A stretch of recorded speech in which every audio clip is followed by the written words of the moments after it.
cũng không có gì là quá đặc biệt, vì hầu như những huấn luyện viên hiện tại thì họ luôn luôn cố gắng là đi theo cái trend. Ia optimistis menuju lolos ke Piala Dunia 2026 semakin membara bagi Sintayong dan pasukannya. Berita banyak kiper Martin Paes membuat fans Indonesia semakin percaya diri bahwa Indonesia bisa lolos ke ajang paling bergengsi sejagat dunia tersebut. Namun, baru-baru ini ada kabar seliweran soal Martin Paes yang belum bisa diturunkan melawan Arab Saudi, meski dirinya sudah direstui oleh FIFA. Lantas, apakah itu benar Paes bakal absen melawan Arab Saudi? Mari kita bahas. Ya, kabar Martin Paes tak bisa bermain melawan Arab Saudi disampaikan pengamat sepak bola tanah air Roni Pangemanan atau Bung Ropan. Bung Ropan mendapatkan kabar ini langsung dari Ketua Umum PSSI Erick Thohir. Dalam pengakuannya, Bung Ropan saling kontak dengan Erick Thohir pada Minggu 18 Agustus 2024 atau beberapa saat setelah Martin Paes dipastikan bisa bermain untuk timnas Indonesia. Lawan Arab Saudi, Martin Paes belum bisa bermain. Menurut Pak Erick, butuh register atau daftar selama 1 bulan. Di saat Paes sudah disahkan kemarin dan perlu waktu register sehingga tak tersedia untuk laga melawan Arab Saudi, tegas Bung Ropan. Nah, kabar yang berseliweran ini pun memang benar adanya. Harus butuh 1 bulan untuk pendaftaran Martin Paes. Nah, dibalik itu kita beruntung punya Ketua Umum PSSI Erick Thohir. Dengan demikian, PSSI bergerak cepat untuk mendaftarkan Martin Paes. Tujuannya agar kiper berusia 26 tahun ini dapat berdiri di bawah mister gawang timnas Indonesia kontra Arab Saudi. Sedang kami urus pendaftaran pemain, ujar Ketua Badan Tim Nasional BTN Sumarji saat dikonfirmasi Senin 19 Agustus 2024. Ya, kita percayakan saja kepada Erick Thohir dan jajaran, apalagi Erick Thohir punya jejaring koneksi yang luas di luar negeri. Contoh saja Martin Paes pun direstui FIFA untuk membela Indonesia. Padahal masalahnya sangat rumit. Apalagi ini masalah pendaftaran. PSSI pasti bisa mencari jalan keluarnya.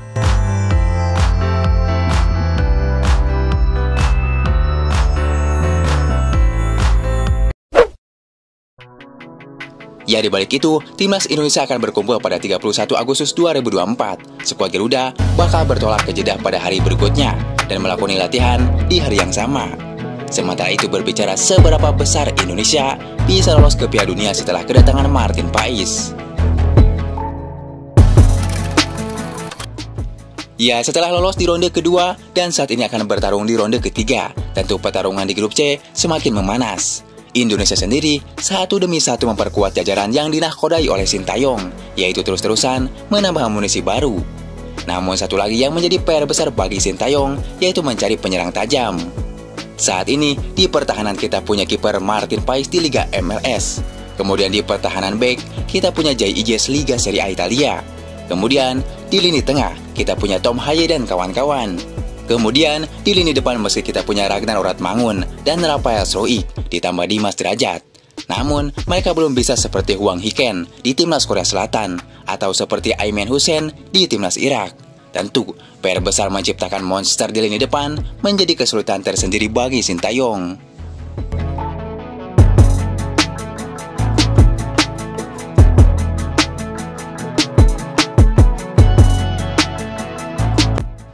Ya, namun meski begitu, dengan masih banyaknya kekurangan skuad Garuda saat ini, nyatanya publik Vietnam merinding ketika melihat starting line up timnas Indonesia. Publik Vietnam sampai tak percaya di akhir tahun 2024 ini, timnas Indonesia semakin tak terbendung.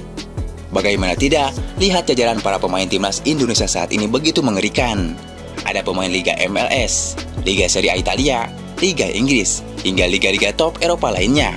Para pemain Indonesia sekarang menyebar ke penjuru dunia. Tak terbayangkan jika starting line up Indonesia sekarang bertemu dengan tim-tim di ASEAN di ajang resmi. Ya, maka tak heran saat ini Indonesia sangat optimis bisa lolos ke ajang paling bergengsi di dunia itu. Saat ini Indonesia berada di grup C bersama tim kuat seperti timnas Jepang, Australia, Arab Saudi, Bahrain, dan China. Tentu, untuk lolos ke World Cup tak perlu semuanya menang ketika melawan mereka. Contoh saja, ketika Indonesia awal melawan tim-tim kuat seperti Jepang, Australia, hingga Arab Saudi, imbang saja di kandang musuh sudah lumayan, bagus-bagus kalau menang. Namun ketika bermain di kandang sendiri, di hadapan ribuan penonton sendiri, Indonesia lebih bagusnya menang. Ya, bukan menghayal, namun melihat starting line up Indonesia saat ini, sepertinya sekelas Jepang pun akan berpikir ekstra ketika bertemu Indonesia. Di balik itu, di laga nanti, jika pertandingan babak ronde 3 sudah dimulai, sepertinya kita sebagai fans Indonesia akan banyak-banyak bergadang. Karena ketika masa-masa awal, perbedaan waktu di negara Indonesia dan negara lawannya, waktu Indonesia sangat jauh berbeda. Contoh saja ketika melawan Arab Saudi pada 6 September mendatang. Laga ini bakal tersaji pukul 1.00 WIB. Ya, namun itu tak masalah, yang penting skuad Garuda bisa lolos ke Piala Dunia 2026.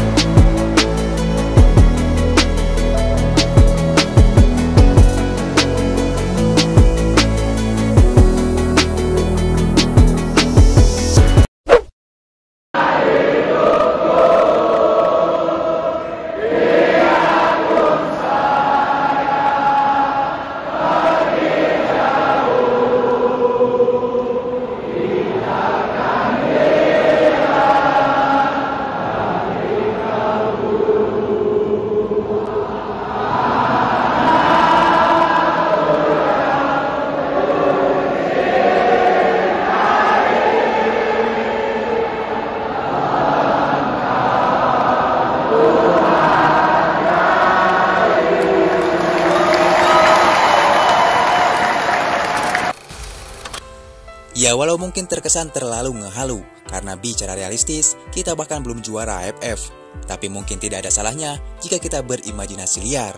Mungkin gambarannya adalah beginilah jadinya jika timnas Indonesia berhasil masuk Piala Dunia 2026.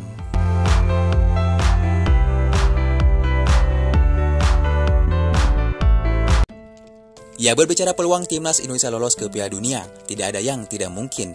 PSSI dan Sintayong telah melakukan berbagai macam cara agar anak asuhan Sintayong bisa merasakan atmosfer Piala Dunia. Salah satunya terus-terusan menambah pemain keturunan Eropa grade A.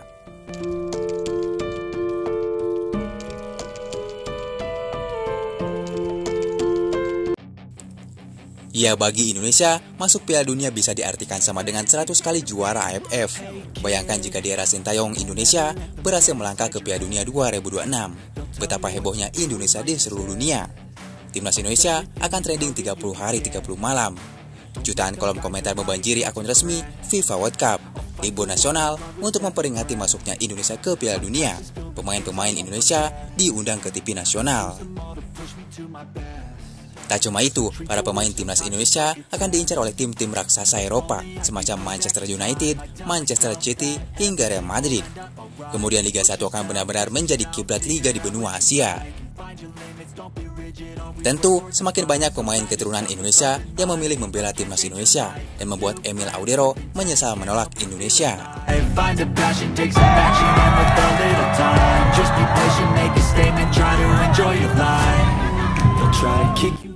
Ya, tak cuma itu saja, fasilitas sepak bola di Indonesia juga akan semakin lebih maju. Ya, kita bisa melihat semakin banyak klub di Indonesia yang memiliki training center super lengkap dan mewah. Bahkan hingga ke klub amatir atau tarkam sekalipun, mereka akan punya training center akibat efek Indonesia masuk Piala Dunia. Indonesia juga tidak perlu repot-repot mencari lawan buat sparring bersama timnas. Justru negara luar lah yang akan meminta sparring lawan timnas untuk FIFA Matchday.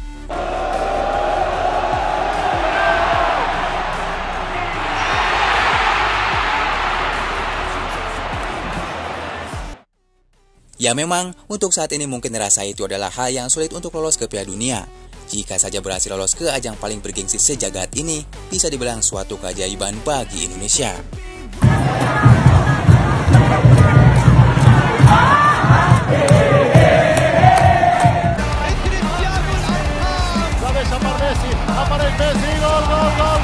Akhirnya membuahkan hasil untuk Indonesia.